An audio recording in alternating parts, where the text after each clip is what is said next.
Friends ఈరోజైతే vegetable soup ఇంట్లోనే prepare చేస్తున్నాను. దానికి క్యారెట్, బీన్స్, అలాగే పచ్చిమిరపకాయలు, క్యాప్సికము, పత్తా గోబీ, మటర్, అలానే స్ప్రింగ్ ఆనియన్స్, అల్లం వెల్లుల్లిపాయ కొంచెం ఆయిల్ పోసుకుని హీట్ ఎక్కిన తర్వాత అల్లం వెల్లుల్లిపాయ కొంచెం ఫ్రై చేయడం వల్ల తర్వాత స్ప్రింగ్ ఆనియన్స్, అలానే మిగతా వెజిటేబుల్స్ అన్నీ తీసుకున్న వెజిటేబుల్స్ అన్నీ ఇందులో వేసేయాలి. జస్ట్ ఫ్రై చేస్తే సరిపోతుందండి, ఎక్కువగా వేపకూడదు.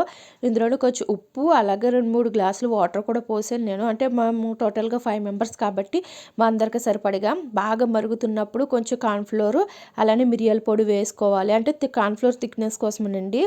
ఇలాగ వేసుకొని బాగా మరగనివ్వాలి. మరిగిన తర్వాత వేడివేడిగా సర్వ్ చేసుకొని తింటుంటే నిజంగా చాలా అంటే చాలా బాగా అనిపించింది. నేను ఇంట్లో ఫస్ట్ టైం చేసినా సరే టేస్ట్ అయితే చాలా బాగుంది. సేమ్ రెస్టారెంట్లో ఏ విధంగా ఉంటుందో ఆ విధంగా ఉంది. ఒకసారి మీరు కూడా ఇలా ట్రై చేయండి. ఎందుకంటే శీతాకాలంలో అన్ని ఫ్రెష్ వెజిటేబుల్స్ దొరుకుతాయి కాబట్టి మనం ఇంట్లోనే ప్రిపేర్ చేసుకుంటే బాగుంటుంది. Okay friends, bye.